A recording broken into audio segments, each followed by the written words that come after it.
Всеки ден сърцето на нашия квартал бие с пълна сила. Улиците са изпълнени с движение, енергия и пулса на градския живот. Но само на няколко крачки от тях можем да влезем в един оазис на спокойствието. В едно уединение, където природата се преплита с града.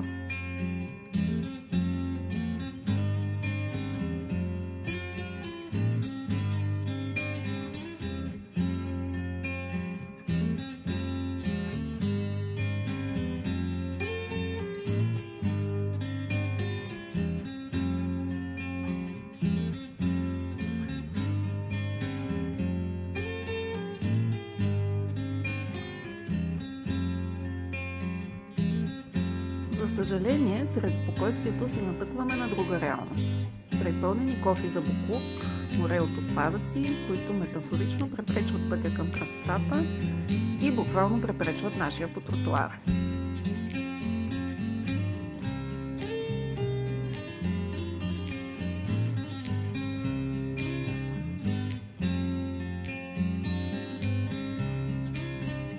Една объркана пластмасова бутилка получи съдействие да намери правилния път към дома. Но докато вървим напред, предизвикателството се увеличава. Кашони, предмети от бита и всякакви други отпадъци са си организирали бунт на тротуара.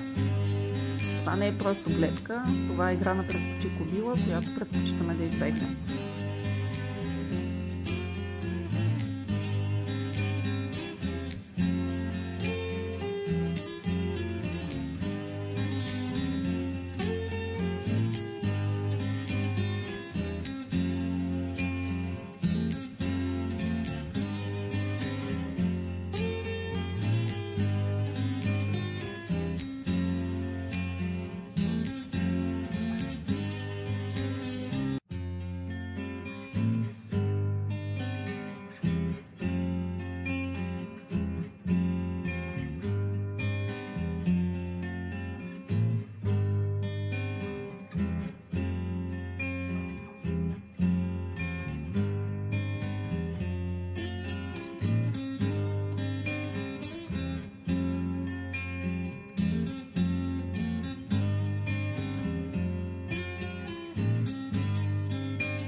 И така улиците преливат от боклук, създавайки грозно произведение на изкуството, картина на небрежност и липса на култура.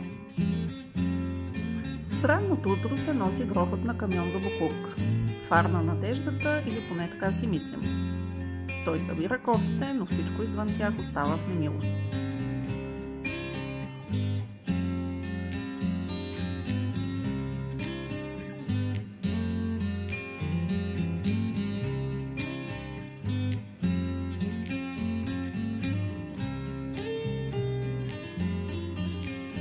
Всички ние имаме възможността и волята да избираме. Нека се стараем да допринасяме за повече красиви гледки в нашия квартал. Нека изберем да нарисуваме картина, с която можем да се гордеем.